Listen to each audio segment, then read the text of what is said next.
What's going on YouTube? Welcome back to Sole Vice. Thank you for joining me once again. I hope you're all doing well out there. Today we're taking a look at the Adidas Yeezy 700 V3 in the Kyanite colorway.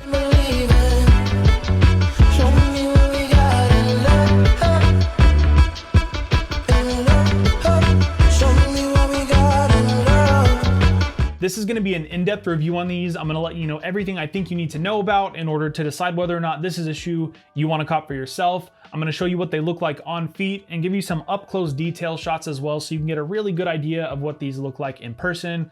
And we're gonna start right now. Now for me, this is a very exciting time over at Yeezy because this is the second pair of Yeezys in a row that I was genuinely looking forward to getting in hand and reviewing for you guys. If you guys didn't catch it, I just reviewed the Yeezy Quantum Basketball in the sea teal colorway. I'll leave a link for that up in the corner as well as down in the description. And I thought those were super sick. I thought they were like just really like refreshing. It was something other than another pair of 350s. There was actually some color in them as well as with these, as you can see. So it looks like maybe Yeezy's starting to kind of turn the page and stop giving us only earth tonal colorways and only 350s. So I'm glad that they're starting to kind of like think outside the box and get back to the more original kind of thought process that they were known for with the original 350s. Even back with Kanye's original designs with Nikes, everything was always like pushing the envelope. For a while there, it just got pretty stale. So I'm glad to finally be getting something in hand that I'm excited about again. Now, as the third entry into the Yeezy 700 line, these kind of make up the third and maybe final step in the logical progression that we've seen with the 700s. You had the original 700 that was like a vintage or retro style runner, and then you had the V2, which was a lot more modern version on that same idea. And these are a very futuristic look at what a runner maybe will look like in the future, or I guess the future is now because we have them, but it's still the same idea, a kind of like chunky runner, but still sleek at the same time. And I think it's been cool to kind of just watch that kind of like timeline progress. Now, I'm definitely more of a fan of the V1s and the V2s overall, but I do think that these have a, you know, their own place in the lineup, and I really like them a lot in most ways, but I think in one way they actually took a step backward. So we'll get to that in a little bit. If we take kind of a zoomed out look at the Yeezy 700 V3 Kyanite, you can see that the colorway mainly consists of some beige and cream with this nice blue wave here in the center with some teal mixed in. And then of course you've got this black piece at the top.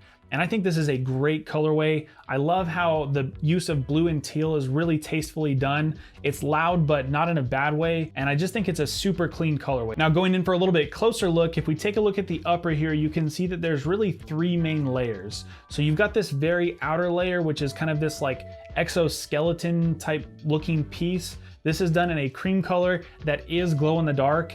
Every pair of 700 V3s we've seen so far, this outer piece has been glow in the dark. So I think it's a safe assumption that we're at least going to be seeing that for the foreseeable future. I'm sure at some point they'll change it up, but for right now, that's kind of a feature of the 700 V3. You've got this glow in the dark kind of exoskeleton looking piece. Right under that, you've got the predominant material for the upper, which is this clear plastic mesh.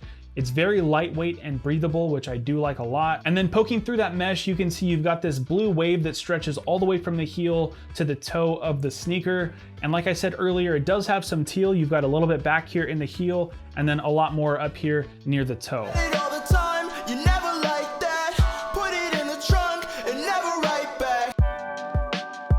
I think this is a really nice aerodynamic look that gives it kind of an aggressive look that makes it almost look like the shoe is moving when it's sitting still, and I'm a big fan of that. And by the way, if any of the information or footage that I've shown you so far of the 700 V3 has been useful, helpful, or entertaining, please do me a huge favor and like the video. Also make sure to subscribe to the channel and hit the notification bell. That way you can easily find your way back here for more sneaker content. Now moving on to the third main layer of the upper here, you've got this semi-booty constructed tongue piece here. It is attached to the heel of the shoe. It's just kind of like a center strip that kind of goes right down here, down the center of the shoe. The sides are left wide open, leaving them very breathable.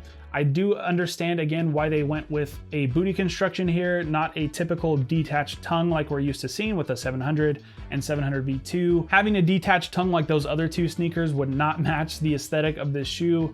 It would get rid of that futuristic look, and I don't hate it at all. It's actually very comfortable. This hugs your ankle like just in the perfect way in my opinion. It's not too snug. It is a little bit difficult to get your foot in at first, but really I think this is a great choice.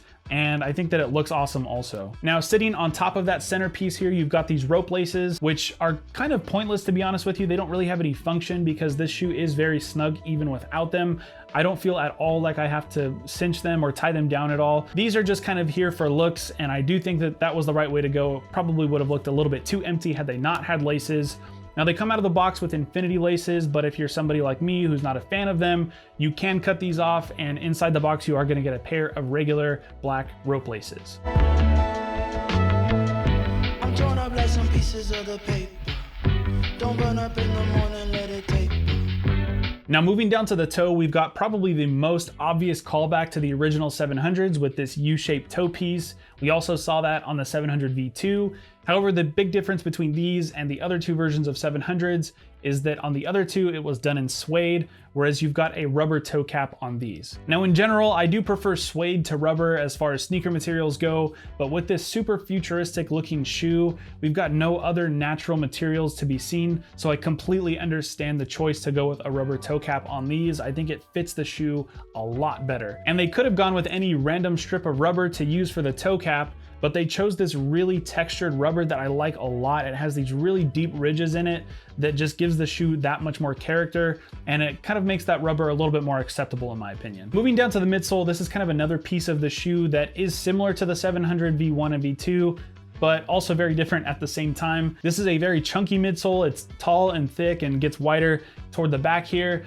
but it is different because it's completely smooth. The 700 V1 and V2 had the same midsole, and it was kind of, you know, sculpted with a lot of lines and a lot of geometry going in there. You had those big ovals cut out of the back, and it was a very complex looking midsole, whereas this is very, very plain, super minimalistic looking. And again, I think it matches the aesthetic of the shoe perfectly. It does kind of sweep up in the back here with the only Adidas logo that you can find on the entire shoe right back here on the heel. Now, the outsole on these is very similar to the 700 V1 and V2. The cutouts are just placed a little bit differently. I think there's a few more of them here, but you've got the same herringbone traction, and you've got the windows through to the only part of the shoe that I really, really hate, which is that they got rid of the boost. A lot of people are saying that this isn't a big deal, but I genuinely do feel the difference between the EVA foam that they have in the midsole here versus the boost that we're used to on the 700 V1s and V2s. However, I will say that it is pretty cool that instead of the white boost that we're used to, you do have these kind of like turquoise windows on the bottom of the shoe. I guess it does give it a little bit more character,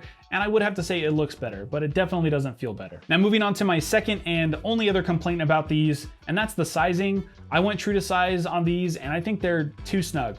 They're not horrible. It's not like 350s where those get really, really snug down in the toe, but I think these would probably be a little bit more comfortable if I half sized up on these. And of course, being a size 12 and a halfs are pretty hard to come by, so I probably would end up buying 12 anyway. But if you have the ability or the luxury to do so, I would recommend sizing up a half size on these. I think you'll be happiest with that fit. All right, so let's talk about comfort on these. I mentioned it a second ago, but these do not have boost, and that is my biggest complaint about these. And that's a real shame because the most comfortable shoes in my entire collection, at least in my opinion, are the 700 V1s. I know that people kind of prioritize different things when it comes to comfort, but for me, I love to have a shoe that's really supportive and I can wear all day, and it's not too squishy, and it doesn't make my feet hurt if I walk in them for a long time. And I thought that 700s just struck that balance perfectly, where they did have a lot of structure and support to them, but they did have that boost in the midsole to really help out with shock absorption, so you didn't have those really harsh kind of heel strikes and ground strikes that you would have wearing some older technology like just a regular foam or rubber midsole. Overall, these might not be an uncomfortable shoe, but I don't think they're anywhere near as close to the comfort that you'll get from an original 700 or 700 V2. So just keep that in mind. And also with the upper being a little bit more snug, that does add another knock against them. But I guess if you size them correctly, that would most likely go away. But the upper on these, just the materials here, they're not quite as comfortable or as plush as the materials that you're used to either on 700 V1s or V2s. So in general, this shoe is nowhere near as comfortable as the original 700s or the 700 V2s. Now, if I was to give these a score 1 through 10, I would give these an 8. I think this is an incredible sneaker. I absolutely love the way that these look. The aesthetic is great. The colorway is fantastic. I'm a big fan of these. Now, just keep in mind, if you are gonna buy these, they're not as comfortable as the original 700s. Other than that, I would definitely recommend picking these up if you're thinking about doing so. I really don't think you're gonna regret it. Just go a half size up, and I think that these are a solid cop. Now, if you wanna grab a pair of these for yourself, I am gonna leave some links down in the description where you can do exactly that. And until next time, make sure to wear your kicks.